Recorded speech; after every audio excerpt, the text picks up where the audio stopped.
You think of the fact that the people who are getting the big crowds right now are AOC and Bernie Sanders. They're going around the country. Thank you. There's that same guy. I call him the always wrong guy. Okay, but I feel like, big crowds, again, the shiny object that the Democrats chase. It's not about the big crowd. Bill Maher just lit up the political stage again. This time setting his sights on the queen of performative politics herself, Congresswoman Alexandria Ocasio-Cortez. No sugarcoating. No filters. Maher went straight for the jugular, openly mocking the idea of AOC ever launching a serious bid for presidency. It was savage, unapologetic, and classic Maher. AOC says so many people in this country hate women. Oh, geez. Even the guy at the party who pulls out a guitar is like, way to ruin the fun. His verdict? AOC is far too entangled in ideology and trapped in the online activism bubble to ever lead the Democratic Party in the real world. It got so brutal. Maher even half-joked that the DNC might be better off running someone with Trump's chaos energy just to survive the election battlefield. That wasn't just shade. It was a full eclipse. And Maher wasn't alone. His takedown sparked a wildfire reactions across the political spectrum. It's not about the big crowds that come out to you when you're talking in a festival or wherever they are. I think it's because I think Bernie showed up at Coachella. That must have been fun for the fans. It's who shows up on Election Day. And I just don't see that's the ticket. I mean, Cory Booker, I know you've worked with him. I like Cory a lot from my home state of New Jersey. Made a speech for 25 hours. Again, just whacking each other off. This is just not what's going to get the job. Commentators, pundits, and even a few quiet Democrats have started whispering the same uncomfortable truth out loud. Putting AOC at the top of a presidential ticket might be the fastest way to lose everything. As one critic put it, it's like handing the car keys to someone still learning how to parallel park. Love him or hate him, whether you see Bill Maher as a truth teller or just a professional pot stirrer, he's not wrong about one thing. He's sounding alarms that DNC can't afford to ignore. This isn't just comedy anymore. It's a political reality check wrapped in sarcasm and satire. So if you're new here, go ahead and hit that subscribe button.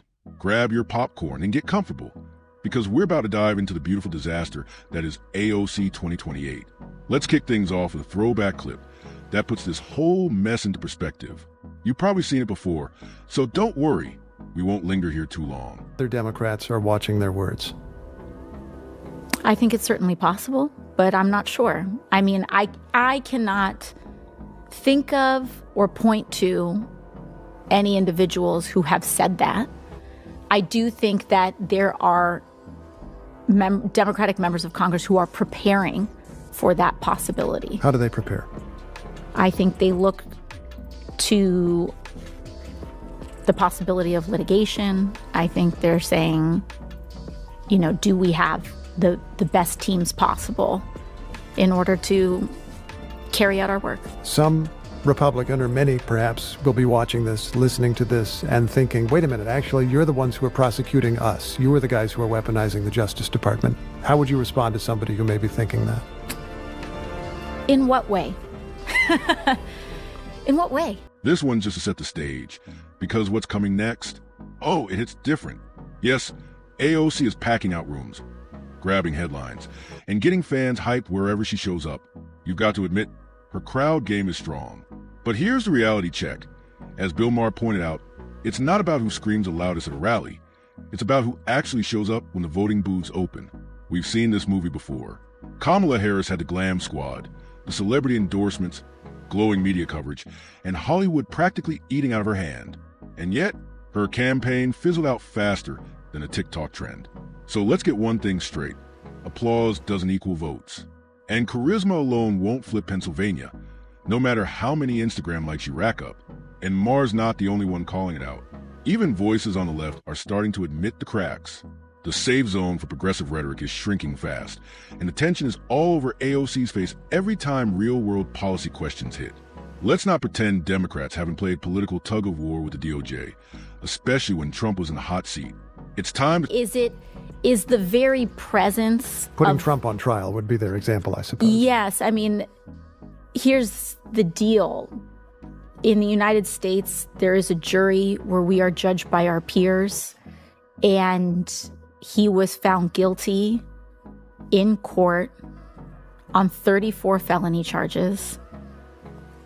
if people want to say it was weaponized, I mean, it is hard-pressed to say that there's a partisan argument. Now the tables are turning, and AOC is clearly scrambling, caught trying to explain the double standard while pretending to stay calm under pressure. You can literally see the gears turning, stalling, rewiring, all in a frantic attempt to land on a spin that won't instantly blow up in her face. And if one semi-tough question on public radio had her glitching like that, just imagine what happens when the press finally grows a backbone. Buckle up, because this is where it gets juicy. Watching AOC struggle to justify the double standard was wild. Normally, she's quick on her feet, slick sound bites, cool under pressure, always camera ready. But not this time. This time rattled her. You could see it. The awkward pause, the flicker in her eyes, the frantic search for a comeback. It was all there, live, unfiltered, and impossible to ignore. Recent dispute, if that's the right word, with Tom Homan, the president's Homeland Security czar, so-called.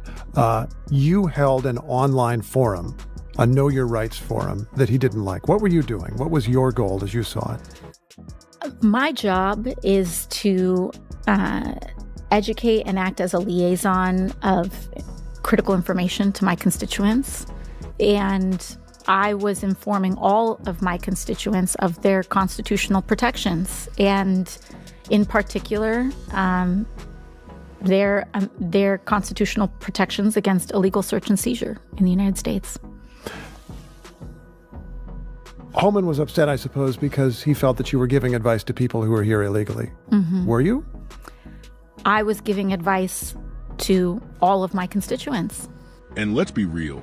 If one mildly uncomfortable question from Friendly Fire at NPR made AOC hit the panic button, what's she going to do when the press actually starts asking real questions? Imagine CNN, NBC, or even the New York Times pressing her the way they hammer conservatives. That's not just pressure, that's a meltdown waiting to happen. Now here's the kicker. Her big defense? That Trump was tried by a jury of his peers and found guilty. Okay, fair enough, let's roll with that. But if that's the gold standard Democrats are suddenly rallying behind, then why the full-blown outrage now that the same system might be swinging back in their direction? Seriously, it's like the rules only matter when they're holding the cards. The second those same rules apply to their crew, suddenly the system is corrupt, unfair, and in need of reform. Come on, you can't be for justice only when it's convenient.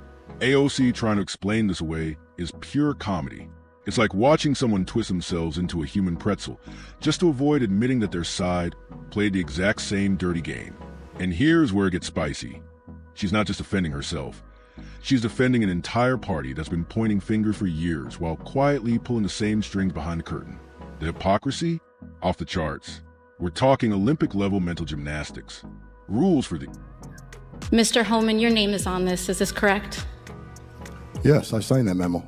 So you are the author of the family separation policy? I am not the author of this memo. You're not the author, but you signed the memo? Yes, a zero tolerance memo.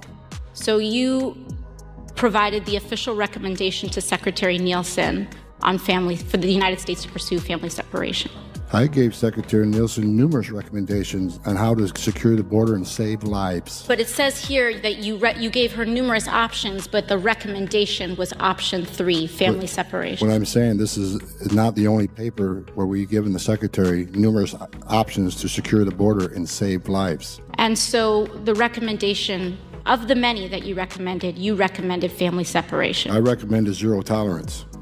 Which includes family separation.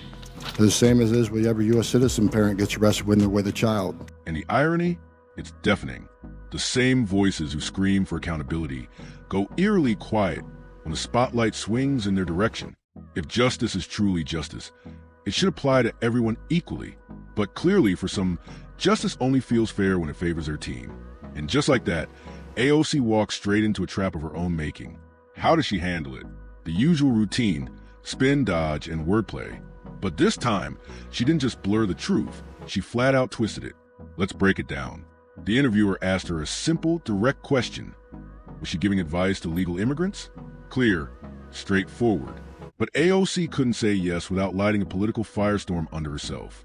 So, she pulled a classic bait and switch. She replaced illegal immigrants with constituents, a term that typically refers to legal residents or citizens. Smooth on the surface, but completely misleading. That's not just clever wording. It's a calculated cover-up. The interviewer asked her a simple, direct question. Was she giving advice to legal immigrants? Clear, straightforward. But AOC couldn't say yes without lighting a political firestorm under herself. So, she pulled a classic bait and switch. She replaced illegal immigrants with constituents, a term that typically refers to legal residents or citizens. Smooth on the surface, but completely misleading. That's not just clever wording. It's a calculated cover-up. She knew exactly what she was doing. And honestly, it started to look like she's not nearly as sharp as her fan base hypes her up to be. This wasn't some masterclass in political jiu-jitsu. It was a clumsy sidestep, hoping no one was paying attention. But we were watching, and that little switch didn't go unnoticed. The idea that the public wouldn't catch such an obvious word swap? Almost insulting. It's not brilliance, it's bluffing. And this isn't new. Flash back to when former IC Director Tom Homan absolutely grilled her in a committee hearing. That moment? Brutal. He shredded her argument like tissue paper, and all she could do was sit there wide-eyed and absorb the L.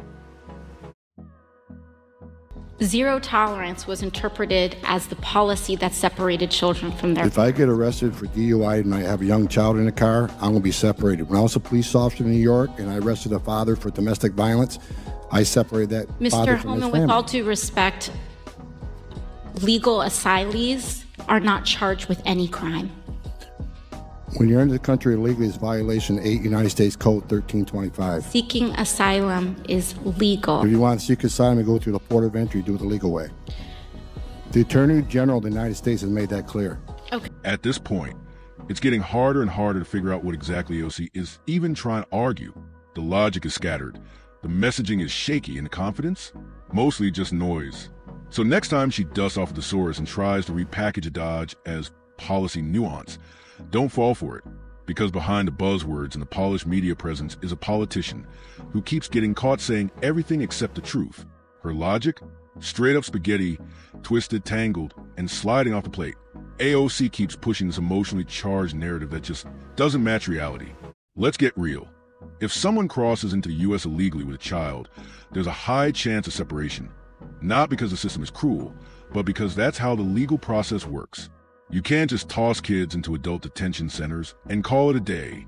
And here's where the double standard really crashes in. When a U.S. citizen is arrested, say, for a DUI, and their child ends up in protective services, no one's screaming human rights abuse. It's treated as routine legal procedure. But when the exact same thing happens during an illegal border crossing, suddenly it's a media firestorm. Headlines everywhere. Cue AOC in a white outfit, staging photo ops like it's the end of the world. She's not just bending the facts, she's flipping them upside down. And instead of standing up for citizens following the law, she consistently champions those breaking it. AOC isn't fighting for justice. She's chasing viral moments, throwing on the tears. You're going to cut this and you're going to clip this so that it's completely out of context. I already said that it was, and y'all are just going to pretend that it wasn't over and over again. It's man. You're not helping these people, TV. And you're not helping them. You refuse to. You're not helping them. Wasn't she the one who advised lefties like her to make Republicans feel uncomfortable in public, to get in their faces? Well, honey, call this instant karma. You refuse to call it a genocide in front of everybody. I need you to understand that this is not okay. It's not okay that there's a genocide happening. You're not actively against it. You're lying. I'm lying. You're not. You went on TV and avoided talking about it. Meanwhile, Tom Homan didn't flinch. No theatrics, no pandering, just facts delivered like a sledgehammer. He walked into that congressional hearing and calmly shattered AOC's entire narrative. No yelling, no drama, just cold, legal truth, clear, direct, and impossible to spin. And how did AOC respond? She didn't. She folded. You could practically see panic mode activate in real time. The outrage act vanished.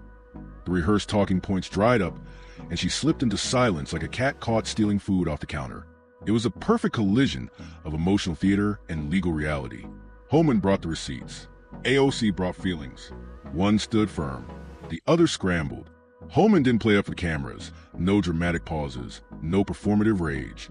He simply explained the law. If someone truly wants asylum, there's a legal process to follow. You don't jump the line, sneak across the border, and then demand special treatment. That's not how it works. And Homan made that crystal clear. AOC, she couldn't handle it. As usual, she tried to twist a straightforward legal issue into a sweeping morality tale, complete with buzzwords, guilt trips, and cherry-picked outrage. It's the same tired playbook. Ignore the laws, skip the facts, and try to shame anyone who dares to disagree. But this time it backfired. Hard. Homan laid down the truth like a prosecutor reading a verdict. No spin, no panic. Just the cold reality of due process. And when it came time for AOC to respond, she had nothing. No comeback, no facts, just soft words and a slow retreat back into silence. Yes, the modern Democrats, they're the party of neo-Marxists like AOC and Bernie Sanders. They're leading the party right now, leading them straight to the depths of hell. This isn't just about Republicans either. We need a Democratic Party that fights harder for us too. We have a message for Mr. Trump. And that is, we will not allow you to move this country into an oligarchy. That right there, that's the difference between governing and grandstanding. Tom Homan came in equipped with facts, experience, and a firm grip on reality. AOC, she showed up with slogans, buzzwords, and a handful of feelings. And feelings don't hold up when reality punches back. Here's the best part. Watching AOC squirm when she finally gets a taste of the same medicine she's been dishing out for years. It's awkward, it's uncomfortable, and honestly, it's long overdue. She's built her brand on outrage, painting every disagreement as a moral catastrophe. But the second someone pushes back with logic and receipts, suddenly, she's stumbling, spinning, dodging, doing everything but answering the question. This is what happens when activists turned politicians finally get called out in real time. They talk a big game on Twitter, but when the pressure's on, the mask slips. So next time AOC starts preaching again, remember this moment. Remember the silence, the awkward fidgeting, the total lack of answers. Because that, not the hashtags, not the viral clips, is the real her. She flat out refused to call what Hamas did to Israel last year a genocide. Read that again. Refused. And you already know, if the roles had been reversed, if the exact same brutality had gone the other way, AOC would have been front and center. Hashtags blazing, tears on camera, flooding your feed with outrage. But since it didn't fit her carefully curated narrative, suddenly it's nuanced. Suddenly it's complex. Nah, that's not nuance. That's selective morality dressed up as political strategy. And that silence, it's louder than any speech she's ever given. This isn't about justice. It's about sticking to a script that props up her image. When the issue fits, she's shouting from the rooftops. When it doesn't, crickets. And that's why her so-called credibility is crumbling the second someone holds her to the same standard she demands from everyone else. Bill Maher nailed it. An AOC, Bernie Sanders ticket wouldn't just be bad politics. It'd be political suicide for the Democrats. That's not strategy. That's full-blown fantasy land. AOC and Bernie aren't leading with vision. They're leading with vibes. Their entire game is optics over outcomes, emotion over execution, loud tweets, viral speeches, and buzzword campaigns with zero roadmap behind them. And Sanders? He keeps preaching about tearing down the oligarchy while staying comfy inside a party bloated with corporate donors and career politicians. The man's been in the system for decades, and we're supposed to believe he's an outsider? Please, the irony's painful. As for AOC, let's be honest. She doesn't have the depth, no real policy chops, no executive experience, no track record of delivering results. Her rise wasn't built on substance. It was built on sound bites and retweets. She's not a policymaker. She's a headline generator. So when people talk about putting her on a national ticket, what they're really saying is, let's gamble everything on someone who's never had to actually lead. And in the real world, that's not bold, it's reckless. Propping up AOC and Bernie might fire up the far-left echo chamber. But to everyday voters trying to pay rent, buy groceries, and keep the lights on, it's a total turnoff. You can't win national elections chasing clout and alienating the middle. And if the Democrats keep sprinting toward this fantasy of ideological purity and TikTok-level theatrics, they won't just lose, they'll implode from the inside out. So if you're tired of the circus and want real talk without the fluff, smash that like button, hit subscribe, and turn on notifications so you never miss when we drop the next one. Thanks for watching, and I'll catch you in the next.